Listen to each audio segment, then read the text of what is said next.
very long time ago in the ancient Igbo village of Achi, the village was known for its strong traditions, close-knit community, and the deep respect shared among its people.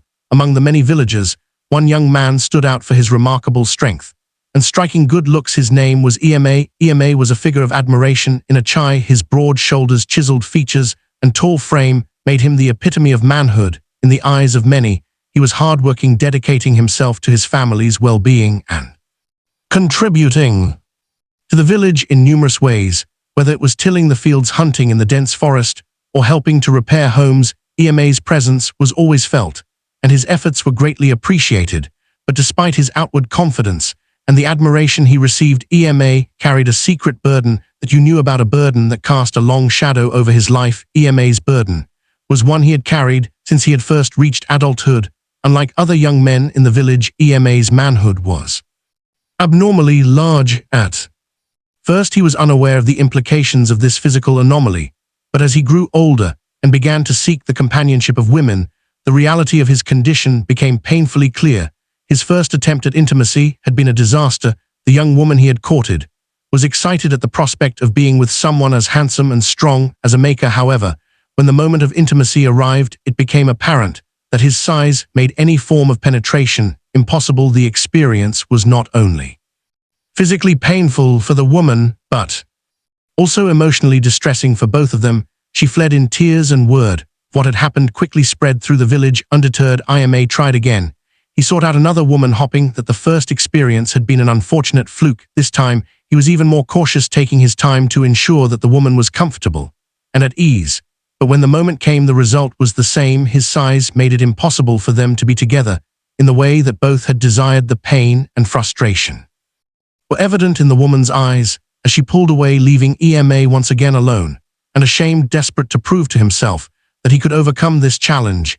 Emeka tried yet again and then again, but each attempt ended in the same way, with tears, pain, and a deepening sense of failure. With every failure, Emeka's hope dwindled, replaced by a growing fear that he might never experience the love and intimacy he so desperately craved in a small, tightly knit community like AI. News, especially of an unusual nature, traveled fast. Within days, every woman in the village knew of R's condition. Rumors began to swirl, growing more exaggerated with each retelling. Some said that AA was cursed by the spirits, others that he was a freak of nature.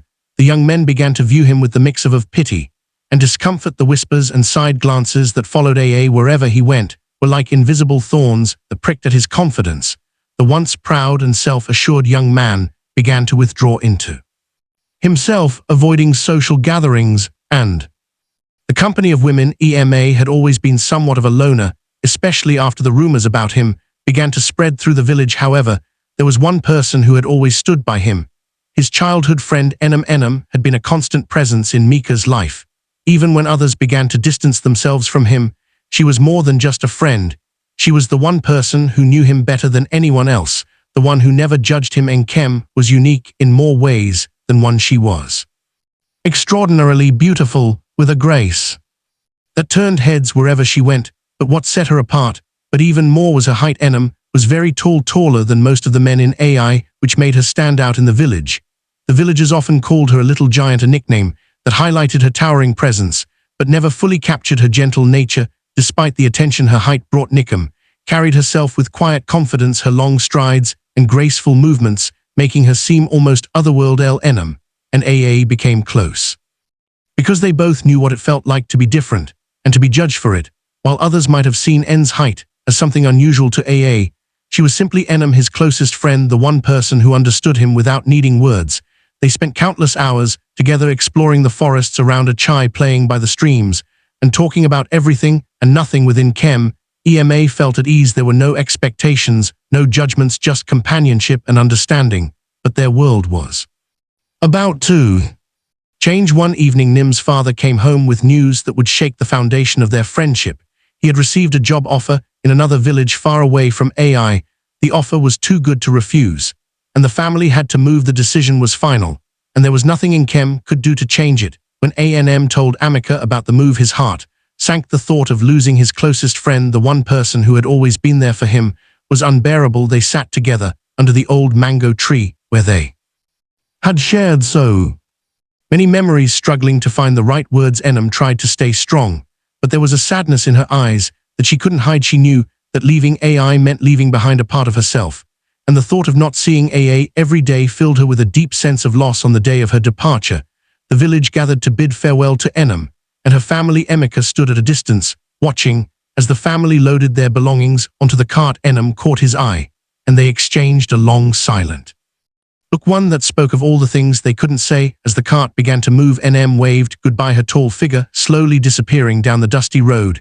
Ema felt a hollowness in his chest, a void that he knew would be hard to fill, and Kim's departure left a gaping hole in his life, one that he wasn't sure how to cope with. In the days that followed, Ema wandered through the village feeling lost and alone. The places they used to visit together now felt empty, and the things that once brought him joy now only reminded him of what he had lost. The pain of N's absence was a constant ache, a reminder that life would never be the same within Kemen. Ema felt more isolated than ever. The village that had once been filled with laughter and companionship now seemed cold and distant. As he struggled to come to terms with the loss of his closest friend, Ema couldn't help but wonder if he would ever find that kind of connection again. With Enem gone, AA threw himself into his work, hoping to fill the void her departure had left in his life. He became even more dedicated to serving his family and the community, helping wherever he was needed, whether it was tilling the fields, mending fences, or assisting with the harvest. Ema was always there, his strong hands and tired caress energy a blessing to those around him. But no matter how much work he took on, Ema couldn't shake the loneliness that gwed at him. The laughter and easy companionship he had shared with Nkem were gone, and in their place was a deep, aching solitude. He missed her presence, the comfort of knowing that someone understood him without needing to ask. Now the days felt long and empty, each one blending into the next, without the joy or connection he had once known. Despite his best efforts to move on, Ema could not seem to enchant any woman into his bedroom. The rumors about his enormous manhood had spread throughout the village, and every woman was now aware of his condition. No matter how charming or kind he tried to be, the whispers followed him everywhere, tainting his every interaction. The women of Achi avoided him, their eyes filled with pity or fear when they crossed his path. The sense of rejection and isolation weighed heavily on Ema, eroding his confidence and leaving him feeling more alone than ever. His parents, seeing the pain their son was in, grew desperate to find a solution. They sought out traditional healers, hoping that someone might have a cure for RR's condition. They traveled to neighboring villages, consulting with renowned healers and herbalists, offering gifts and prayers in exchange for their help. But no matter where they went or who they consulted, the outcome was always the same. The healers could not cure Ema's condition, and some even hinted that it might be the work of a powerful curse, one that could not be easily broken. As each attempt failed, Ema's sense of hopelessness deepened. He had tried to remain strong, to focus on his work and his duties to the community, but the constant rejection and the futile efforts to find a cure wore him down. The villagers' whispers, once just a nuisance, now felt like daggers to his heart. The laughter and camaraderie he had once enjoyed seemed like distant memories, replaced by a life of loneliness and isolation. Ema began to withdraw even further, avoiding social gatherings and the company of others. He spent more and more time alone, his thoughts consumed by the unfairness of his situation and the growing despair that threatened to overwhelm him. The once proud and confident young man now felt like a shadow of his self, burdened by a secret he could not escape, and a future that seemed increasingly bleak. As the years of loneliness wore on, parents continued to search for a way to ease their sons' suffering. They had tried everything they could think of, from visiting traditional healers to offering sacrifices to the gods, but nothing seemed to work. Ema's condition remained unchanged, and the burden of it grew heavier with each passing day. One afternoon, as AA sat quickly in the shade of the old mango tree that had once been a place of comfort and joy, his mother approached him with news of a visitor. Mama Ni, an elderly woman known throughout the village for her wisdom and deep knowledge of the ancient ways, had come to see them. Mama Ni was highly respected in Achi, and her words were often sought in times of trouble. Ema wasn't sure what to expect as his mother led him to the small hut where Mama Neca was waiting. The old woman sat on a low stool, her wrinkled hands resting on a wooden staff. Her eyes, though clouded with age, still held a sharpness that spoke of a keen mind and a wealth of experience. "Come, my son," Mama beckoned to AA as he entered. "Sit with me." Ema lowered himself to the ground, feeling a mix of curiosity and skepticism. He had heard of Mama Ni's wisdom, but he wasn't sure how her words could help him with a problem that seemed beyond anyone's ability to fix. Mamana looked at him for a long moment. Before she spoke, "I know the pain you carry, Ema. The burden of your condition has weighed heavily on you for many years, but I have come to tell you that there is more to a man than his physical form." Aa listened, unsure of where the old woman was going with her words. "You see, Mama Ni continued, the body is but a vessel, a shell that carries the true essence of a person. What truly matters is not the outward appearance, but the strength of the heart, the kindness of the spirit, and the wisdom of the mind. These are the qualities that define a man, not the size of his body or the condition he finds himself in." Emeka felt a small flicker of hope stir within him, but it was quickly overshadowed by the years of pain and rejection. "But Mama," he said softly, "how can I find worth in myself when I am unable to experience any form of sexual satisfaction or intimacy?" Mama smiled gently, her eyes full of compassion. "The opinions of others are like the wind, my son, they come and go. Although intimacy is important, there is more to life than that. Find strength within yourself. That is something to no one can take away. You must learn to see yourself, not as others see you, but as you truly are, worthy, strong and full of potential." Her words hung in the air, and Ema felt something shift inside him. For so long, he had seen himself through the eyes of those who whispered behind his back, who avoided him out of fear or pity. But Mama Ni's words planted a seed of hope in his heart, a small but growing belief that perhaps he was more than his condition, that perhaps there was a future for him that wasn't defined by his physical limitations. Before she left, Mama placed her hand on Ara's shoulder. "Remember, my son, that the journey to healing begins from within. You must nurture the strength of your spirit and the goodness of your heart. In time you will see that these are the things that truly matter." As Aa watched the old woman walk away, her words echoed in his mind. For the first time in many years, he felt a glimmer of hope.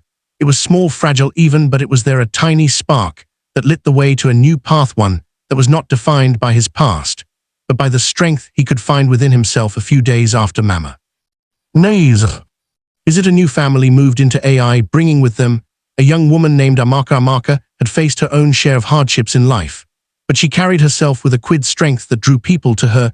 She was beautiful, with a warm smile and a kind heart, yet she had an air of mystery about her that intrigued many. Despite the whispers and rumors that had long surrounded Emeka, Amaka was captivated by his amazing physique and the aura of strength and dignity he exuded, unlike others who judged him based on what they had heard. Amaka saw beyond the surface. She was drawn to Emeka, sensing the depth of character beneath his quiet exterior. As they began to spend more time together, a bond of mutual respect and understanding grew between them. Amaka appreciated Ema's kindness and the way he always treated her with respect. For the first time since Anam's, Ema felt a connection with someone that went beyond the superficial. With Amaka, he found companionship and understanding, something he had thought he might never experience again. Their relationship blossomed, and soon the two became inseparable. The village watched with curiosity as Emeka and Amaka grew closer, their connection undeniable. Eventually, their bond led to marriage, a union that filled America with hope for the future. However, as time went on, the reality of their situation began to weigh heavily on Amaka. Despite her love for Ema and the strong bond they shared, she could not help but feel the void brought on by the lack of physical intimacy in their marriage. Amaka had suggested exploring non-penetrative ways of being intimate, hopping. It would help bridge the gap between them, but the absence of a complete physical connection left her feeling unfulfilled. The love and respect they had for each other were undeniable, but the growing sense of emptiness in their marriage became too much for Amaka to bear. Despite their best efforts to make the marriage work, the emotional and physical distance between them only widened. In the end, they made the difficult decision to divorce. It was a painful choice for both of them, but they knew it was the right one. Amaka needed more than what their marriage could offer, and though heartbroken, understood her reasons. The divorce marked the end of a chapter in Amaka's life, one filled with both hope and heartache. Though the marriage had not lasted, it had taught him valuable lessons about love, connection, and the importance of emotional and physical fulfillment in a relationship. As Amaka left Ai to start a new life, Ema was left to pick up the pieces of his heart once again. Yet he knew that this experience, like all the others, would shape him and help him grow. The path ahead was uncertain, but Ema was determined to continue his journey, hopeful that one day he might find the love and connection he so deeply longed for. Years had passed since Enem had left Ari and had tried to move on with his life, though the memories of his childhood friend never truly faded. Life had thrown many challenges his way with his failed marriage with Amara, and though he had grown stronger in some respects, the deep loneliness and isolation he had felt for so long still lingered in the corners of his heart. One afternoon, as AA was returning from the fields, he saw a figure in the distance that made him stop in his tracks. It was a woman, tall and striking her long strides, confident and graceful. As she drew closer, Amaka's heart began to race. There was no mistaking her. It was Nkem, even more beautiful and commanding than he remembered. The years had only added to her allure, and Emeka found himself captivated by her presence. The moment their eyes met, he whispered, barely able to believe his eyes. Mecca, she replied, her voice filled with warmth and familiarity. They stood there for a moment, taking in the sight of each other, the years of separation melting away, as if they had never been apart. The deep bond they had shared in their youth was still there, stronger than ever, and Emeka felt a rush of emotions he hadn't experienced in a long time. That evening, they found themselves under the old mango tree, the same place where they had spent so many hours together. As children, they laughed and reminisced about the past, sharing stories and memories that brought them closer with each passing moment. The connection between them was undeniable, a thread of understanding and affection that had never truly been broken. As the night grew darker, their conversation became more intimate, their shared laughter giving way to a deeper, more personal exchange. Inam spoke of her life away from Achi, the challenges she had faced, and the lessons she had learned. Ema listened, feeling a sense of peace and comfort in her presence. That he had longed for. One thing led to another, and before they knew it, they found themselves drawn together in a way they had never been before. Their bond, once purely platonic, had evolved into something more profound and deeply emotional. The connection between them was undeniable, and they embraced each other with a passion that had been simmering beneath the surface for years. They kissed and made love soon after. In the intimacy of that night, Ema experienced something he had never thought possible. As he penetrated her, he felt a form of pleasure and fulfillment that he had never felt before. For the first time, he was able to be with a woman in the way he had always longed for, and it brought him a sense of peace and acceptance that had eluded him for so long. As the night wore on and they lay together, Ema felt a weight lift from his shoulders, and Kim's return had not only rekindled their friendship, but had also healed a part of him that had been wounded for years. The deep emotional connection they shared was stronger than ever, and for the first time in his life, Amar felt truly whole. He now knew how it felt like to penetrate a woman, and understood why his marriage with Amaka had failed, as this was a pleasure too much to sacrifice. The news of Anam's return to Achi and her reunion with Ema spread quickly through the village. But it wasn't just the return of an old friend that had the villagers talking. It was the announcement of their upcoming marriage that truly captured everyone's attention. Ema and Enem, once childhood friends separated by time and circumstance, were now set to be wed in a ceremony that promised to be a celebration of love, hope, and acceptance. Enem's parents were overjoyed when Ema shared the news of her return, and the passionate night that had rekindled their bond. The joy in their eyes was unmistakable, especially when Ema told them that their love had blossomed into something deeper, leading them to the decision to marry. Ema's mother, who had always hoped for her son's happiness, danced and cried tears of joy at the thought that it was finally possible for her to have grandchildren. She had supported his previous marriage to Amaka, but she knew this was different. This was true and destined. The proposal itself had been a moment of pure emotion. That fateful evening, as the sun set and bathed the village in a warm golden light, Ema led Nkem to the old mango tree where they had shared so many memories. He held her hands in his heart pounding in his chest.